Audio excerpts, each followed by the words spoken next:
I, 30M, have been dealing with a situation that I never imagined would happen in my family.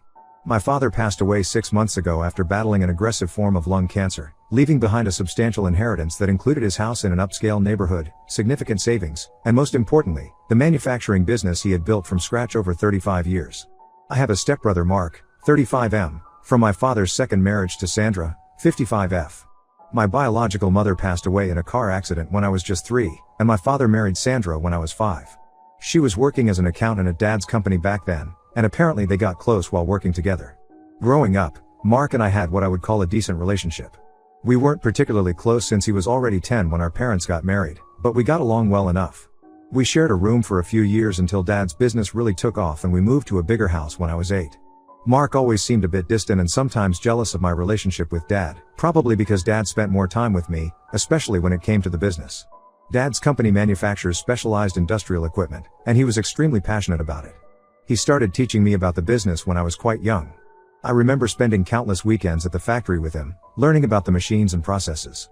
When I turned 16, I started working there during summer breaks, learning every aspect of the operation from the ground up. By the time I was in college, I was already familiar with most of the business operations.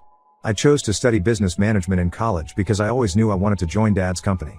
After graduating, I started working there full-time, and by 25, I was practically running the day-to-day operations while Dad focused on expansion plans and building relationships with bigger clients. Mark, on the other hand, never showed much interest in the family business. He went to an expensive private college, got a degree in marketing, and worked various corporate jobs in different cities. He would visit during major holidays, but that was about it. Sandra always tried to get him more involved, constantly suggesting that Dad should give him an executive position in the company. She would often comment about how it wasn't fair that I was being groomed to take over while Mark was left out.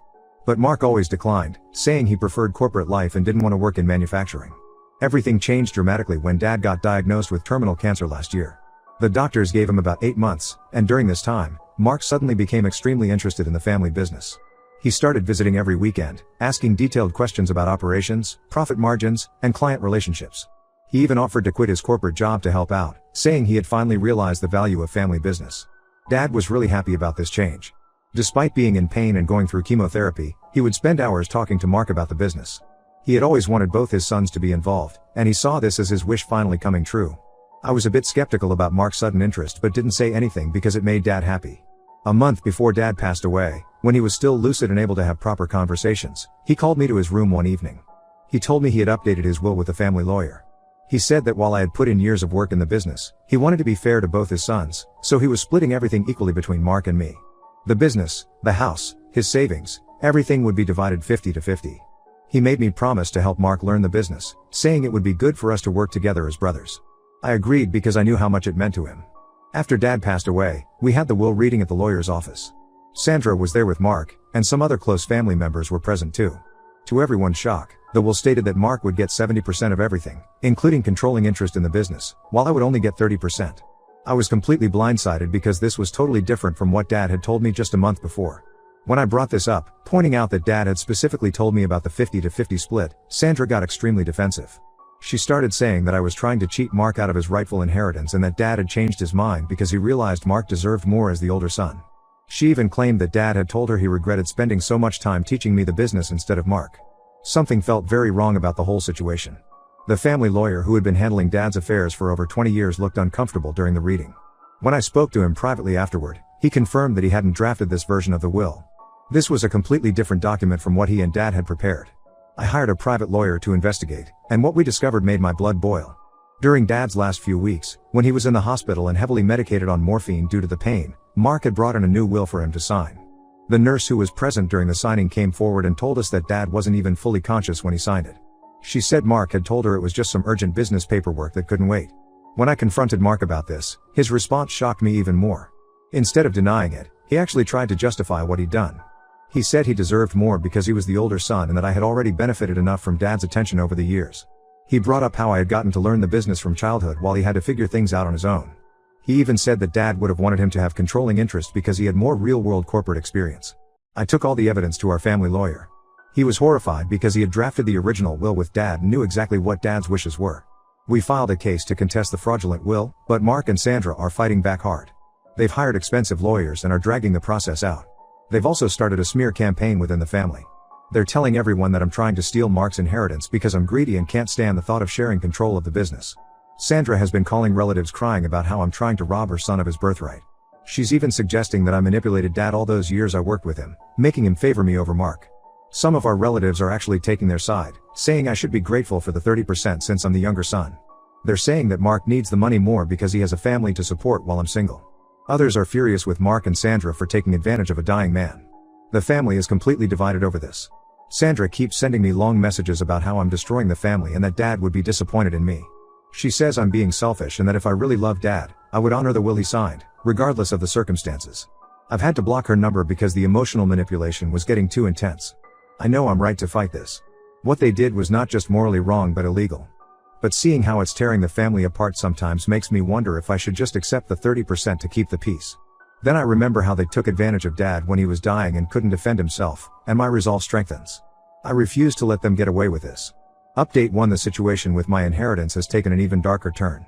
During our investigation, my lawyer discovered something that made all the pieces fall into place. We found a series of emails between Mark and Sandra spanning the 6 months before Dad's death, methodically planning how to change the will. What's most shocking is that Sandra was actually the mastermind behind everything. The emails revealed that this wasn't just an opportunistic grab during Dad's final days, they had been planning this for years. Sandra had been quietly pushing Mark to take more interest in the business, not because she cared about family unity, but because she wanted him to understand enough to take control when the time came. She had convinced Mark that since he was her biological son, he deserved the lion's share of the inheritance. We discovered that Sandra had been monitoring Dad's business dealings closely through her contacts at the company. She knew exactly how much everything was worth and had been documenting every instance where Dad had favored me over Mark. She kept a detailed record of how many hours Dad spent teaching me the business versus spending time with Mark, using this to fuel Mark's resentment. The emails were honestly disturbing to read. Sandra would write things like, "Your father never appreciated you like he did him, and we need to make sure you get what you deserve." She had been feeding Mark's insecurities for years, constantly reminding him that Dad had chosen to teach me the business instead of him, telling him that Dad never loved him as much as he loved me. But here's what really made me sick: they had already planned what they were going to do with the business once they got control. They had been in talks with one of our biggest competitors about a potential sale. The emails showed they had already met with potential buyers and were discussing preliminary valuations. The business that Dad had built from nothing, that he had poured 35 years of his life into, they were planning to sell it to the highest bidder as soon as they got majority ownership. When I confronted Mark with these emails, he broke down completely. He admitted that Sandra had been working on him about this for years. She had convinced him that Dad had robbed him of his rightful place in the company by favoring me, and that changing the will was just a way to correct this injustice. He tried to apologize, saying he got caught up in his mother's bitterness and revenge plans, but I couldn't even look at him. I shared these emails with our extended family, and the reactions were explosive. Most of them have completely cut ties with Sandra and Mark. Even Mark's wife, who had been one of his strongest defenders, was disgusted when she learned they had been planning to sell the business. She had no idea about any of this and moved out with their kids last week. She's staying with her parents and is talking about filing for divorce. Sandra's response to all this was both predictable and infuriating. She's now claiming that the emails are fake and that I fabricated everything to turn people against them. She's telling anyone who will listen that I manipulated the evidence because I'm jealous of Mark's success in the corporate world. This is ridiculous because anyone who knows me knows I never cared about corporate success. I was happy running Dad's business and maintaining his legacy. What really breaks my heart is thinking about Dad's final months. While he was suffering through chemotherapy and trying to make peace with his situation, his wife and stepson were actively plotting to undo everything he had worked for. Instead of spending time with him and making his last days peaceful, they were meeting with potential buyers and planning how to change his will. The nurse told us that during his last weeks, Dad would often ask for me when he was lucid, but Sandra would tell him I was too busy to visit, another lie she used to manipulate the situation. The lawyer says we have an incredibly strong case now. The combination of the nurse's testimony about Dad's condition when he signed the new will, the emails showing premeditation, and the evidence of them already planning to sell the business before Dad even passed away, it all paints a clear picture of their intentions. The judge has already indicated that he takes a very serious view of people taking advantage of terminally ill patients. Mark tried to reach out to me yesterday, saying he wants to make things right. He offered to withdraw his claim to the inheritance if I would forgive him. But I told him this wasn't about the money anymore, it was about how he and Sandra had betrayed Dad's trust when he was at his most vulnerable. I told him I never wanted to see either of them again. Some things just can't be forgiven. Update 2: The court case was finally settled today, but what happened in the courtroom changed everything. Mark showed up without Sandra and asked to speak to the judge privately. What he revealed in that meeting blew the case wide open and exposed an even darker side to this whole situation. Mark confessed everything and provided evidence that showed Sandra's manipulation went far deeper than any of us had imagined. He had found a hidden laptop in their house containing years of detailed plans. Sandra had been planning this even before Dad got sick. She had opened multiple secret bank accounts in Mark's name and had been slowly siphoning money from Dad's personal accounts for years, using her position as his wife to access his financial information. She had used Dad's medical condition and his strong painkillers to get him to sign multiple documents, not just the will. She had forged Dad's signature on several business documents that would have given her direct access to the company's accounts after his death. She had even prepared backdated papers showing that Dad had promised her partial ownership of the business when they got married. The most shocking revelation came when Mark explained why he finally decided to come clean. He discovered that Sandra had done something similar to her first husband before Dad. She had manipulated that situation too, gradually gaining control of most of his assets before divorcing him. The man had died shortly after, and his children had been left with almost nothing. Mark found this out when one of those children contacted him through social media, warning him about his mother's pattern of behavior. This discovery made Mark dig deeper into Sandra's past, and what he found made him realize just how calculating she had been all along. She had a history of getting close to wealthy business owners, both before and during her marriage to her first husband. Mark found old emails suggesting she had actually targeted Dad's company specifically, getting a job there to get close to him after learning about my mother's death. The judge invalidated the fraudulent will immediately after hearing all this. The original will, leaving everything split equally between Mark and me, was reinstated. But I told Mark I didn't want him to have any part of the business. He agreed and signed over his share to me in exchange for a cash settlement that was significantly less than what he would have gotten under the original will. He said he didn't deserve to be part of Dad's legacy after what he'd done. Sandra showed up at my house that evening in a complete rage. She was screaming about how I had turned her son against her and destroyed her family. She threatened to tell everyone about things I supposedly did when I was younger, claiming she had evidence of me stealing from the business as a teenager. It was all lies, but she was desperate and trying anything she could think of. I recorded everything on my phone and got a restraining order against her the next day. The most disturbing revelation came from Sandra's sister, who finally decided to speak up. She told us that Sandra had actually tried to cause problems in Dad's first marriage, to my biological mother. She had worked her way into a position at Dad's company back then and had apparently tried to create issues between my parents. After my mom died, she spent years carefully getting close to Dad before they finally got married. Learning this made me feel physically sick, thinking about how long she had been manipulating things. Some family members suggested that we should look into my mother's death more closely, but I shut that down immediately.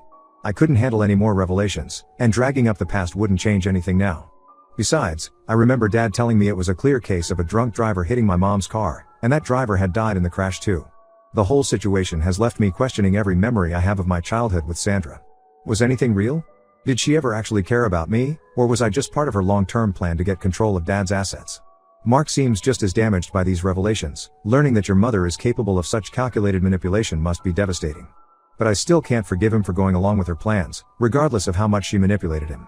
Update 3: Life has finally settled into a new normal, but the aftermath of everything still affects our family. The business is doing really well, and I've hired competent managers to help run it the way Dad would have wanted.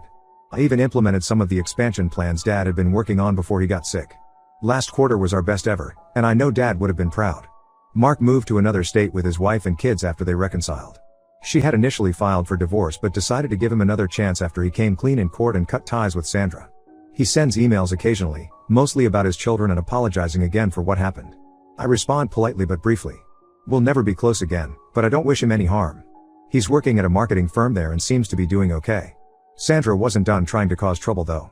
Last month, on Dad's birthday, she showed up at his grave making a huge scene. She had apparently been telling people that I had somehow brainwashed both Dad and Mark against her. She brought some relatives I'd never even met before, showing them proof of how I had manipulated everyone. When security asked her to leave, she started screaming about how her husband and son had abandoned her, and they had to call the police. She tried to file a lawsuit claiming she was entitled to spousal support from Dad's estate, but her case was thrown out when our lawyer presented all the evidence of her fraud. The judge was particularly upset about how she had taken advantage of Dad's medical condition to get documents signed. After the graveyard incident, Mark finally cut all contact with her too. He sent me a long email explaining that she had been diagnosed with some mental health issues but was refusing treatment. He had tried to get her help, but she insisted that everyone else was the problem, not her. She's still convinced that she did nothing wrong and that we're all conspiring against her. I've moved on with my life now. I bought a house in a different neighborhood because Sandra kept showing up at my old place. I had to hire security because she still tries to contact me through fake social media accounts and sometimes sends people to check on me and report back to her. I keep all the evidence of her harassment in case I need to renew the restraining order. The business is thriving, and we recently landed some major contracts that Dad had been pursuing before he got sick. I expanded our production line just like he had planned, and our revenue has nearly doubled. Sometimes when I'm sitting in his old office, I wish he could see that his life's work is being carried on exactly the way he wanted. Some relatives still think I should forgive Mark since he came clean in the end and helped expose Sandra's schemes. They say he was just a victim of his mother's manipulation. But I just can't get past how he was willing to betray Dad when he was dying. He might have done the right thing eventually, but only after he got caught and discovered Sandra's past. Some betrayals you just can't come back from. I've learned a lot from this whole experience, mainly about how greed can destroy families and how you never really know someone's true nature until money is involved. I'm just grateful that I was able to preserve Dad's legacy and keep his business running the way he would have wanted. That's what matters most to me now.